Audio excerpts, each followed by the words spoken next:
Hello students, welcome to next part of solution chapter. ठीक है। Solution chapter में हमने इससे पहले राउट लॉ पढ़ा था।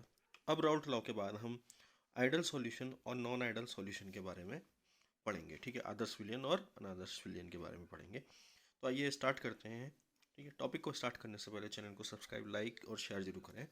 ठीक है, तो आइए स्टार्ट करते हैं यहाँ पर को हम ideal solution and non ideal solution. देखिए, आइडल सॉल्यूशन वो सॉल्यूशन होता है जिसमें जो सॉल्यूशन अगर हमने ए और बी मिलाया है, ठीक है, ए प्लस बी कराया है, उससे मिलके हमारे पास सॉल्यूशन मिला है ए बी का। ठीक है, अगर ये राउट लॉ को फॉलो करे, क्लियर। राउट लॉ क्या कहता है?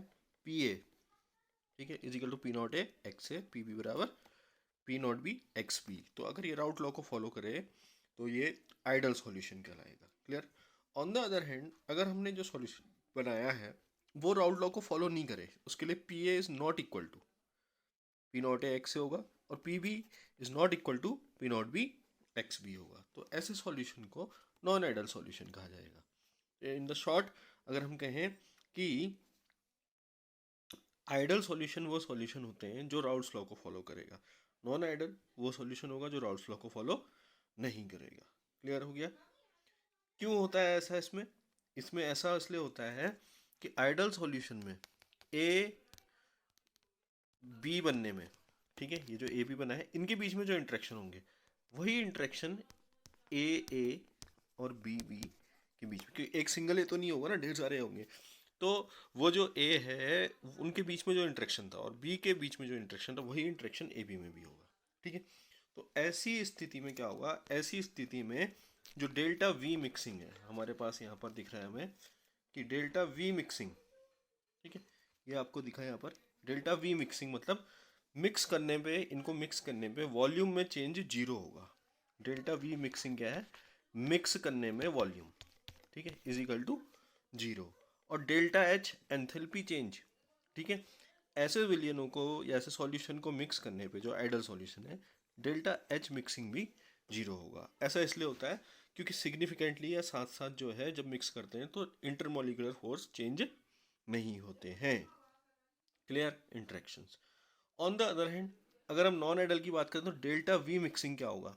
Delta V mixing not equal to zero होगा और डेल्टा एच मिक्सिंग भी नॉट इक्वल टू जीरो होगा। ऐसा इसलिए होगा क्योंकि इनमें जो इंट्रैक्शन है वो बदल जाते हैं। क्लियर। ए और बी के बीच में इंट्रैक्शन जो होंगे वो ए बी में नहीं होंगे, तो मिक्स करने में जब इंटरमोलिकुलर फोर्स चेंज हो जाएगा तो वॉल्यूम जो है वो भी चेंज होगी और एंथैल्पी भी चेंज होगी। क्लियर हो गया? ठीक है, आइए आगे बढ़ते हैं। ये ये है हमारे पास सबसे पहला ग्राफ, देखेंगे ये वाला ग्राफ। ठीक है, इस ग्राफ में जब हम देखेंगे तो यहाँ पर हमें आइडल सॉल्यूशन दिख रहा है। ठीक है, आइडल सॉल्यूशन में क्या हो रहा है कि जो जैसे जैसे हम आगे बढ़ रहे हैं, यहाँ पर देखिए एक्स ए और एक्स ए यहाँ पर को जीरो है और यहाँ पर एक्स ए वन है, मतलब कि ए यहाँ पर को है और बी यहाँ पर को है। क्लियर? ये मोल फ्रैक्शन है। तो जैसे जैसे ए का ग्राफ बढ़ रहा है, ठीक है, वैसे वैसे हमारे पास पी नॉट ए की वैल्यू भी बढ़ रही है। क्लियर? तो ए और ये है हमारे पास पी नॉट बी। क्लियर? ये हमारे पास दो ग्राफ हो गए और ये है हमारे पास इनका सम। क्लियर? ये एक आइडल सॉल्यूशन के लिए क्या है? ग्राफ है। Clear? Vapour pressure versus mole fraction, वाष्प दाब और मोल फ्रैक्शन के साथ में क्या है हमारे पास? ग्राफ है। किसके लिए? आइडल सॉल्यूशन के लिए। क्लियर? तो इसमें कोई प्रॉब्लम नहीं, जैसे जैसे मोल फ्रैक्शन बढ़ेगा वैसे वैसे वेपर प्रेशर इंक्रीज हो रहा है। ठीक है, लेकिन वेपर प्रेशर यहाँ पर इंक्रीज तो हो रहा है, ये वैल्यू हमारे पास पी बी की है। क्लियर? ये वैल्यू हमारे पास किसकी है? पी बी की है। और ये वाला ग्राफ जो है वो पी ए का। तो जो प्रेशर है वो किसका बढ़ रहा है? बी का बढ़ रहा है, क्योंकि एक्स का मान घट रहा है। जैसे जैसे हम ऊपर को जाएंगे यहाँ पर ए का मान घट रहा है, क्योंकि ए यहाँ पर वन है, यहाँ को आएगा तो 0.9 हो जाएगा।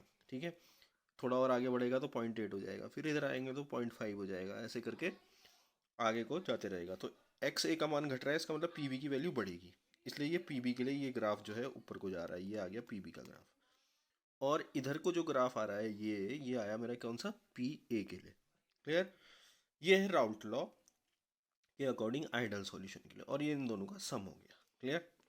लेकिन अगर हम देखें कि नॉन आइडल सॉल्यूशन, ठीक है, ये तो आइडल विलियन के लिए हो गया, ठीक है, अनादर्स विलियन में दो तरीके के डिविएशन हो सकते हैं। राउल्ट लॉ को पालन नहीं करेगा तो राउल्ट लॉ से ज़्यादा होगा या कम होगा। तो सबसे पहले आते हैं राउल्ट लॉ से ज़्यादा वाला पॉजिटिव डिविएशन की ओर। ये डॉटेड लाइन जो इसमें हमें दिख रही है, इस वाले डायग्राम में आ जाइए, इस लाइन में जो डॉटेड लाइन है वो राउल्ट्स लॉ की है, ठीक है। अब क्योंकि पॉजिटिव डिविएशन है तो हमें समझना है पॉजिटिव डिविएशन कब होगा, जब हम कोई सॉल्यूशन बनाएंगे ए और बी से। क्लियर। ए और बी से जब हम कोई सॉल्यूशन बनाएंगे तो ए बी में जो इंटरमोलिकुलर फोर्सेस होंगे वो कम होंगे, ठीक है। अब जब इंटरमोलिकुलर फोर्सेस कम होंगे तो क्या होगा, दो मॉलिक्यूल या दो अणु के बीच का जो फोर्स है वो कम होगा तो वो ज़्यादा एक्सपेंड करेंगे, वॉल्यूम बढ़ेगी, ठीक है। या हम कह सकते हैं कि वो अपने सरफेस को ज़्यादा छोड़ेंगे तो ज़्यादा वेपर बनाएंगे, ज़्यादा वाष्प बनाएंगे तो वेपर प्रेशर भी बढ़ जाएगा। इसलिए ये पॉजिटिव डिविएशन शो कर रहा है। क्लियर। डॉटेड लाइन से ऊपर आ रही है, ठीक है। क्लियर। आई बात समझ में। सब में देखो आइडल की जो लाइन है उससे ऊपर आएगा, इसलिए इसको हम कहेंगे positive deviation from Raoult law. Clear. दो तरीके के डिविएशन हो सकते हैं अनादर्स विलियन के। नेगेटिव डिविएशन, क्लियर, मतलब कि राउल्ट लॉ की वैल्यू जो आ रही है हमारे पास, आइडल सॉल्यूशन की जो वैल्यू आ रही है, सॉरी, वो इसमें जो वैल्यू आएगी वो कम आएगी। वो कब होगा, जब हमारे पास ए और बी, ठीक है, ए प्लस बी करने में जो ए बी बनेगा उसके फोर्स ज़्यादा स्ट्रांग होंगे।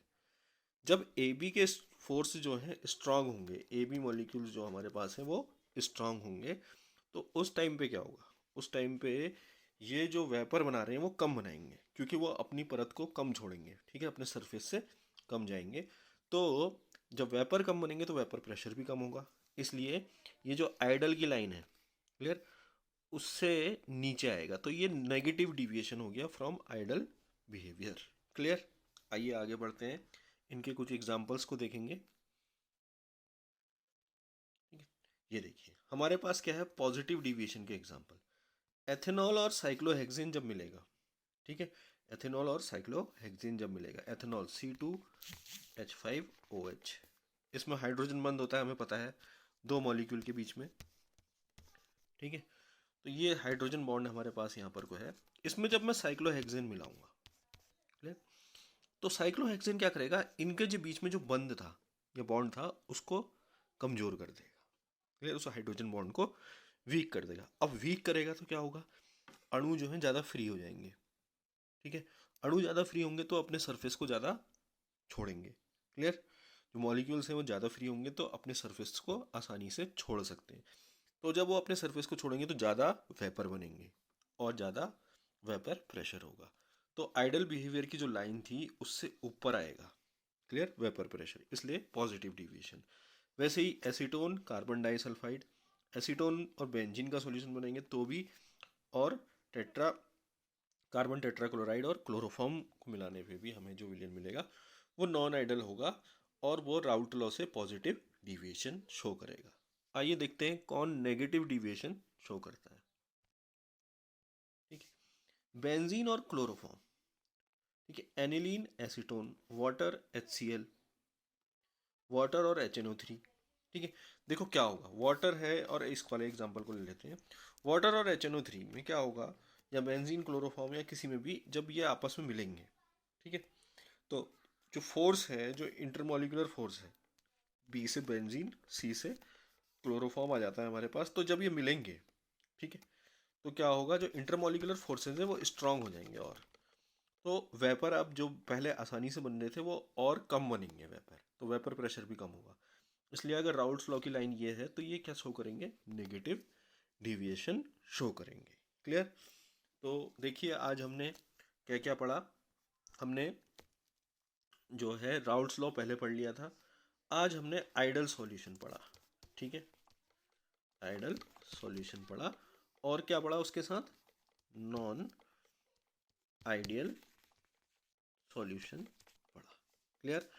आइडल सॉल्यूशन कौन है, जो राउल्ट्स लॉ को फॉलो करता है, क्लियर, और नॉन आइडल सॉल्यूशन क्या है, जो राउल्ट्स लॉ को फॉलो नहीं करता है। क्लियर। आशा करता हूँ कि आपको ये समझ में आया होगा। क्लियर? और चैनल को सब्सक्राइब जरूर करें, लाइक जरूर करें आगे की अपडेट्स के लिए। अब हम